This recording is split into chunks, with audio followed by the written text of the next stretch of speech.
Our question in this episode arises: is the 16th overall pick in the NFL draft the greatest in history? It just might be, because this is where the GOAT started his journey. In 1985, the 49ers traded up to 16 to snag a receiver from Mississippi Valley State. The rest was history, with 3 Super Bowl victories and every record in the book for a receiver. But it's not just Jerry. Pick 16 gives us the flying Hawaiian Troy Polamalu and a brick wall known as Zach Martin. From the Canton Locks to the greatest of all time, let's look at the power of 16. This is Pigskin Dispatch, and we are joined by our guest, Ed Kearse, who's on our journey of all 32 top picks in the NFL's history and all the legends that came with them. Pick 16 is here now. Hello, my football friends. We are in the middle of the draft. We're in the middle of waiting for the draft. We are 16 days out for the draft in Pittsburgh. And join me today, as we have been for the last 16 days, is Ed Kearse, as we're counting down the draft days with looking at the history of the draft. Ed, welcome back to the Pig Pen. Hey, Darin, we're at the exact midway point. How are you tonight? We are at the midpoint. You are absolutely right. And it's, halfway through that journey. It's been fun so far, and it's only going to get better from here. We're climbing that mountain and getting some really outstanding players we get to talk about as we go on here. Some big names coming up, especially tonight.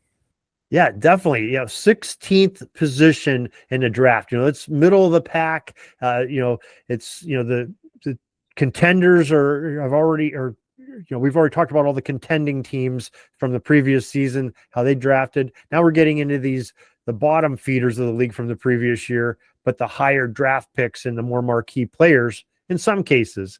And we got a lot to talk about. So why don't you give us your overview of pick number 16's history? 16th pick is a lot of haves and have-nots. There is not as much middle ground as we've seen in some of these other picks. I didn't have a whole lot of guys that I was indifferent on. There were a lot of no names and busts, and then some major heavy hitters at the top. So that's kind of we'll start. I like to always start with like recent, and I'd say the last 10 years have not been pretty. I'd say we're tapping out at decent to slightly above average in recent years. So 60 was a little surprising. We're only halfway through the first round, and teams aren't hitting very often recently. Like, for example, my team, the Commanders, in 2022, they took Jahan Dotson. In 2023, they had the 16th pick 2 years in a row. They took Emmanuel Forbes. Neither of them lasted more than 2 seasons on the team. And now they're both kind of struggling and being replaced at their next team, the Eagles and Rams, respectively. Now, Forbes bounced back a little bit and did have some moments for the Rams last year, but they spent a lot of money on corners this offseason. So there's just been a lot of that. And only 2 quarterbacks have been taken at this slot since 1980, and they are both massive busts. One would be E.J. Manuel, taken in 2013 by the Bills, career record of 6-12. So only started 18 games, only won a third of them, and was out of the league. And then one that really stands out would be Dan McGuire. He went 2-3 in his career for the Seahawks, drafted in, I think, 1992, 91 or 92. I'm sorry. And 2-3 in his career, 5 career starts. That's really bad for the 16th pick in the draft. He is the tallest quarterback in the history of the NFL at 6'8", the brother of Mark McGuire, of course. And during my research, I found something really interesting. Chuck Knox was the coach of the Seahawks in the early 90s, and he did not want McGuire. So I know this would have been the 91 draft, because this answers my question. Do you have any idea who he may have wanted in 1991? The hint is the guy went in the second round. 1991. Boy, I'm drawing a blank. Who would even be? Chuck Knox desperately wanted to take a kid out of Southern Miss named Brett Favre. Oh, he was overruled by ownership in Seattle, who insisted on McGuire. So it's funny how the balance of history can shift, just like on a decision like that. How the trajectory of 2 franchises would have been so dramatically different had the owners just listened to the old coach on who to take at quarterback. Yeah, and meanwhile, they didn't get him in the draft, but the future coach, Mike Holmgren of the Seattle Seahawks, was in Green Bay, and eventually they would end up getting their hands on him from the Falcons. So, Right, exactly. And then, but the busts were not exclusive to quarterbacks, Darin. We had lots of busts or near busts. I'm not going to name them all. I'm going to be really nice to leave some of the guys off of this list. We had Justin Harrell, who only started 14 games in his career for the Packers on defensive lineman. Hartley Dykes in 1989 by the Patriots, a receiver out of Oklahoma State. He was awesome in college, and he was a little unfortunate. His career was over after 2 years, pretty much due strictly to injuries. Had some real devastating knee. It's funny, we've seen a lot of that from the guys that were drafted like in the 80s and 90s, like an early knee injury, and they're done. They're done. So we've come a long way in injury rehab and guys coming back, because early on, there's so many guys we've talked about, Darin, that blew out a knee their rookie year, second year, and they're done. They're gone. Well, you think about the field surfaces they were playing on. There's still carpet they were playing on, and not the old field Foxborough there for Dykes. Yeah, for sure. Yeah. Yep, no doubt. That's a good point. And then one thing that really stuck out to me is in 1987 and 1988, the Dolphins had the 16th pick both years. In 1987, they took John Bosa, the father of Joey and Nick. John was not nearly as good as his sons. He flamed out really quick. He played 3 years in the NFL, only had 7 sacks. And then the next year, the Dolphins outdid themselves by drafting linebacker Eric Kumerow. And get this, Darin, 0 career starts, taken in 16th pick in the draft, and you never start a game in the NFL. Not one. That he played some games, but never got a start and was out of the league. And then I also wrote down Pete Koch, who was drafted by the Bengals in 1984. He played only 1 year in Cincinnati before they shipped him off to the Chiefs, and then he quickly retired and became an actor. Well, at least he made a good career move out of it. Sure, I think he's been in a lot of like B movies and maybe some commercials and stuff. So that's how badly he didn't want to play for the Bengals, I guess.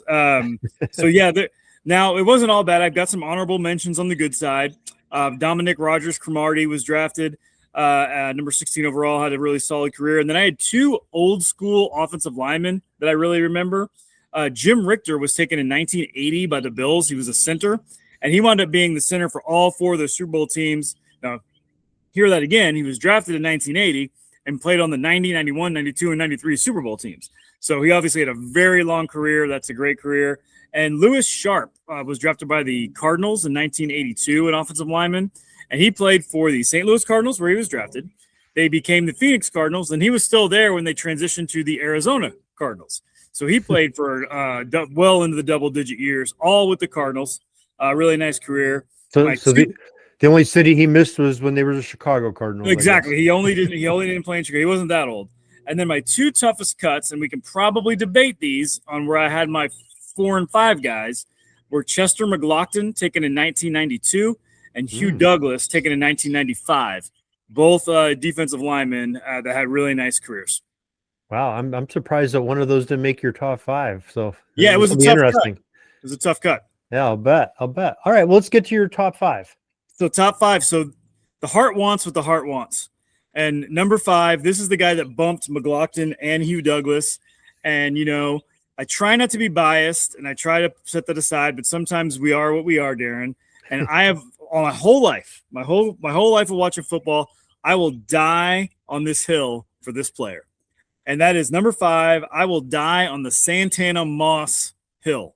He was taken 16th overall by the Jets in 2001. He didn't have a lot of accolades in his career in terms of like Pro Bowls, All Pros like that. He did have 4 1,000-yard seasons, which is good, 66 career touchdowns, which is good. Neither of those completely jump off the page compared to some of these other receivers we're talking about, but I've got him on here for 2 reasons, Darin. Number 1 is he was very productive. He played on some decent teams with actually both the Jets and the Redskins, but never in explosive offenses or with elite or even decent quarterbacks, really. Kind of maxed out at okay quarterback play during his career, but never on like explosive offenses where they could really exploit him. And then number 2, Darin, he was a massive, big game player, a guy that you could really count on. In 2002, they made the playoffs. The Jets did, believe it or not. And they actually beat the Colts. He scored a touchdown in that game. He had a 100-yard receiving game in the playoffs and scored a go-ahead touchdown in the game they won against San Diego. And then you might remember the next week in 2004, they went to Pittsburgh, and a game that eventually the Steelers won in overtime. Moss tied it with a 75-yard punt return for a touchdown in Pittsburgh. In the Redskins' playoff loss in Seattle, he had 100 yards receiving and a touchdown. He was the famous one behind the Monday Night Miracle comeback by the Redskins, 2 touchdowns in 3 minutes, both over 60 yards. He had a 65-yard touchdown against the Jaguars in overtime. He was a big-time playmaker. He was sort of in a sea of lost years for the Redskins during the Dan Snyder era. I would actually maybe argue that he was the number 1 most popular player of that entire Dan Snyder era, maybe besides Sean Taylor. Santana is beloved in Washington. He's in the Ring of Fame, and he's in my top 5. Yeah, I mean, great player. I mean, a dude was a burner, stretched the field, made some big catches like you alluded to, and yeah, he was a gamer. I think he was a good player for the Jets and the Redskins. So yeah, for sure, followed all the way through his career. So yeah, definitely a good pick. Absolutely. All right, so who do you have at 4? Number 4, you probably remember this guy, drafted in 1999 by the Tennessee Titans at the time, Javon Kearse, the Freak. Do you remember one of the great nicknames, the Freak? And what's funny about him is his first 3 years, he started all 16 games.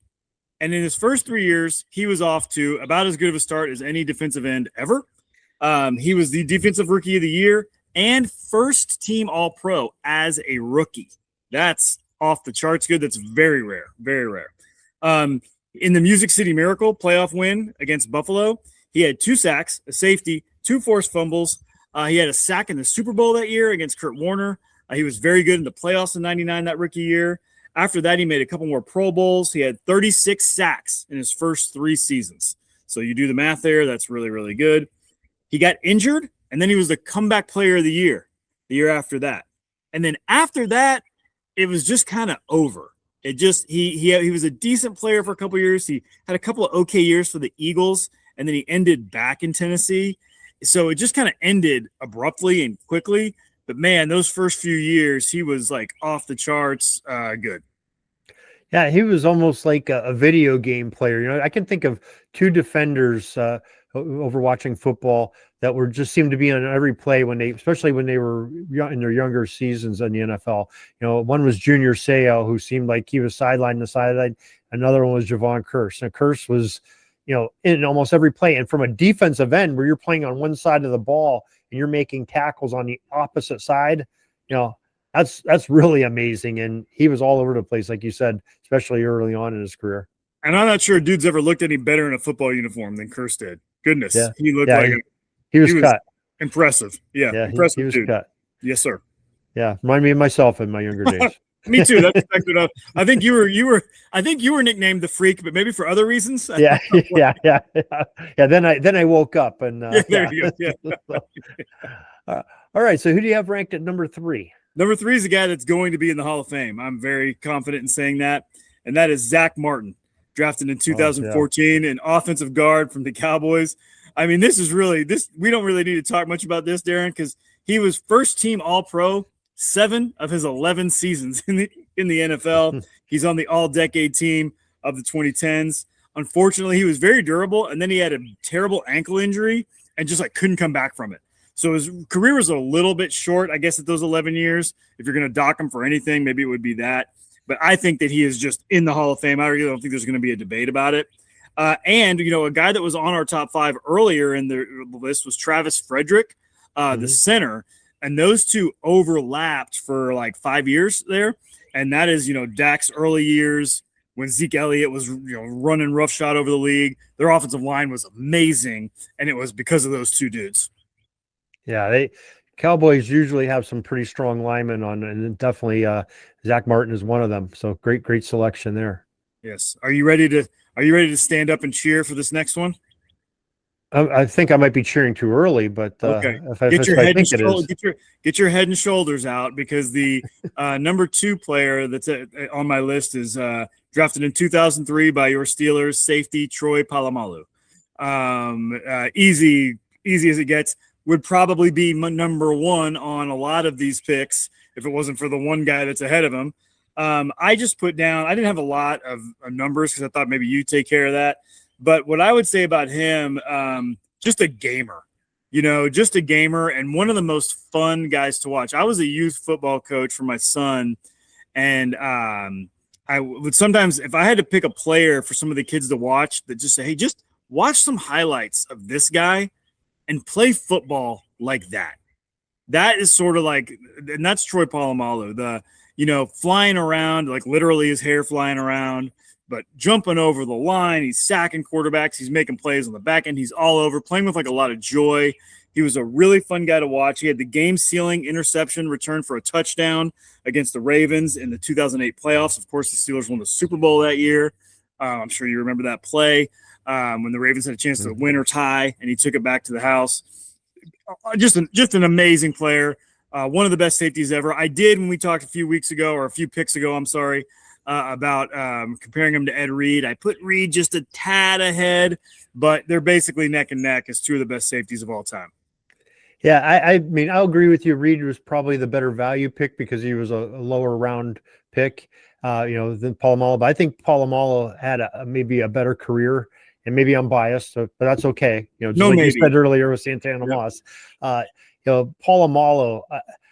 I appreciated so much how Polamalu played, but it came to light after he retired. A couple of years ago, I got to talk to his defensive coordinator for many years, Dick LeBeau.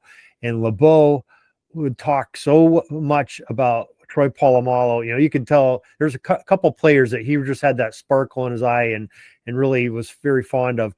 But Polamalu was his chess piece, and he could put him basically anywhere on the field. I mean, the dude would play in the box, but sometimes he's up on the line of scrimmage. Oh, absolutely. You think about that play against the Tennessee Titans where he leaped over the line. It was a first and goal, and I think it was Kerry Collins. He dropped, before he even really took the ball from center. He was on the ground. It was unbelievable. And that interception that they picked off Flacco took it back to the house. Anytime you can put a dagger in your rival, especially in a playoff game, that was Polamalu. But just some of the unbelievable tackles he would made. I mean, he was a very sure tackler. He was like a missile. He was the Tasmanian Devil was one of his nicknames, and that's the way he played it for. And when you say a guy playing with his hair on fire, well, he had plenty of fire coming out of that helmet. That's for sure. Yeah, no doubt. Yeah, I love Polamalu. So yeah, good selection. But I agree with you. You can't take him number one. Probably almost most other draft slots you could probably be debatable for number one, but probably not this one because you have a very good number one you're going to talk about. Yeah, right, I mean, and the hard thing about this is like, what I thought to myself, what am I going to say about this guy that isn't just reading off the numbers? And I think I got it.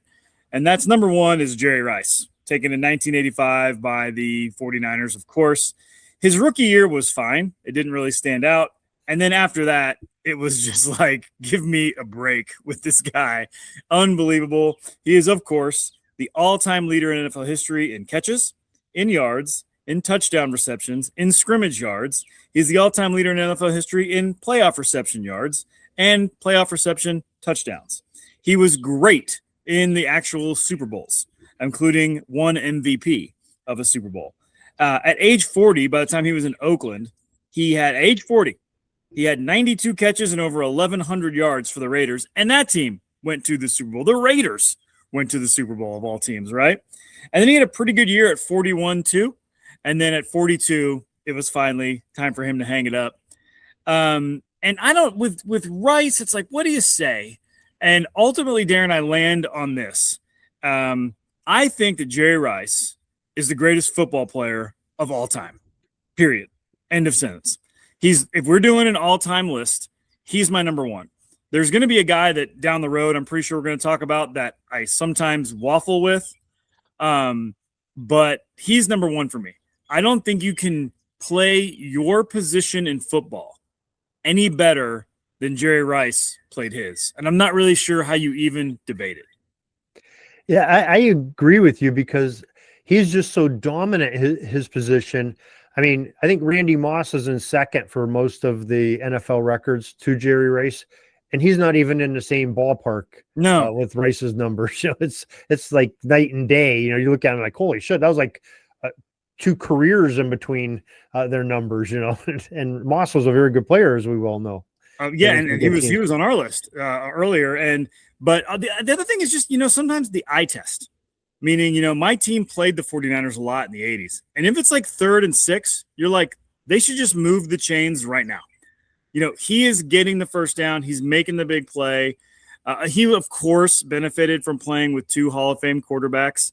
But as we mentioned, even as a 40-year-old playing with a non-Hall of Fame quarterback later in his career, he was still insanely productive. He would have been awesome in any offense, any era, any time. He is the GOAT. Well, he was even part in college. Willie Totten, I believe, where were they? Jackson State, I think. Yes. They set that NCAA record. Or was it Mississippi? I always get Jackson State or Mississippi Valley. Maybe it was Mississippi State. Mississippi Valley State, right? Yeah. Right. Yeah, that's what it was. Yeah, but Willie Totten was his quarterback, and they set like an NCAA record for touchdowns. It was like some ungodly number. I forget if it was the yardage or the touchdown passes, but Jerry Rice caught the majority of those in that game, and in record books for college too. So he was outstanding his whole career playing football. Yeah. Probably a great Pop Warner player too. Sure he was. Yeah. But okay, so it's interesting. You look and you say, how could Jerry Rice go 16 in a draft? As dominant as he was, but really, it's fairly legitimate what people took in that draft. Buffalo took Bruce Smith, who's in the Hall of Fame, #1 that year in '85. Bill Fralick, was taken by Atlanta. Chris Dolman's taken 4th by the Vikings. And Al Toon is in that draft before him, and Jim Lachey. So there's some good linemen and defensive players taken in there. Lomas Brown is another one that was taken in there. But Jerry Rice just sticks out like a sore thumb in the middle of the pack of that draft. And it was a great draft with a lot of talented players. But man, if people only knew what they knew now, I bet you he'd probably be #1. With all due respect to Chris Dolman and Bill Fralick and Al Toon and Lomas Brown, those teams made a mistake. Yeah, but you think about it, coming out of college, here you have an HBCU player, and you have, Bruce Smith is, outstanding player in college. These are all marquee college programs these guys are coming from, with teams filling needs, and definitely Bruce Smith filled the bill for Buffalo. They would never got to 4 Super Bowls in a row if it's not for Bruce Smith. And, but that's the way sometimes those drafts shake out, and you have outstanding players in the middle of the pack left over for somebody like the 49ers to snatch up and get even better. Yep. Yeah. What a career, man. Yeah, absolutely. All right. Well, that is that's definitely a top 5 pick right there. Some great selections in there. We ended up having Jerry Rice and Troy Polamalu, of course, in the Hall of Fame, but we had one other Hall of Famer that was taken. And that was Bobby Bell, who was drafted by the Minnesota Vikings in 1963. Excellent linebacker. Many people that remember that era say he was maybe one of the premier linebackers. He's right up there with Butkus and Nitschke and some of the others from the 60s era teams. And another player that was kind of an amazing player, and I got to talk to his daughter a few years ago, is Gene Washington. He ended up being in the NFL, a part of some of those great wide receiver cores that were out there. So working for the NFL for many years. Right. Russ Francis is another one drafted in 1975 by the New England Patriots at the time. So some great players all the way around here back in the 90 years of draft history for that. The most popular position, if people are, whoever's drafting 16 this year, wondering, what could my team be drafting? Well, wide receiver has been the most popular position in the first 90 years of the draft. And like we said, we had 3 Hall of Famers. And that sort of takes us to our draft stat of the day. And you're going to like this. You have your Oklahoma hat on. I have another Oklahoma draft stat for you. Now, the Sooners developed consecutive starting quarterbacks who went to be selected in the NFL draft in Mayfield, Kyler Murray, Jalen Hurts, Spencer Rattler, Caleb Williams. And even more astounding, 3 of those 5, Mayfield, Murray, and Williams, were selected #1 overall. So good job by the Sooners in finding their signal callers and shipping them off to the NFL. It's a heck of a run there in the 2010s, man. Yeah, and you really, when I think of Oklahoma, I don't even really think about them as being quarterback university, but maybe that I think Miami always gets the credit for that, for the Kellys and Testaverdes and Kozars of the world. But this is, I mean, that's some really big names that they had a quarterback in Sooner country. Absolutely, it was a heck of a run there. Some big numbers, and did you mention Bradford? Was he on the list? No, I didn't even have Bradford. They were just going to 5 consecutive. Yeah, but so even earlier than that, I think Bradford went number 1 overall. Yeah, right. We're all within about a 10-year period. Amazing. Yeah, definitely, and multiple coaches too. So that's for sure. Yeah, that's a great deal by them. So yeah, that's our draft stat for today, and that's our draft 16, slot number 16. Halfway there in this journey that we're taking, and really appreciate you coming on. And I'd love to talk to you again tomorrow about number 15s. We'll see you tomorrow, Darin. That's all the football history we have today, folks. Join us back tomorrow for more of your football history. We invite you to check out our website, pigskindispatch.com, not only to see the daily football history, but to experience positive football with our many articles on the good people of the game, as well as our own football comic strip, Cleat Marks Comics. Pigskindispatch.com is also on social media outlets, Facebook, Twitter, Instagram, and don't forget the Pigskin Dispatch YouTube channel to get all of your positive football news and history. Special thanks to the talents of Mike and Gene Monroe, as well as Jason Neff for letting us use their music during our podcast. This podcast is part of the Sports History Network, your headquarters for the yesteryear of your favorite sport. You can learn more at sportshistorynetwork.com.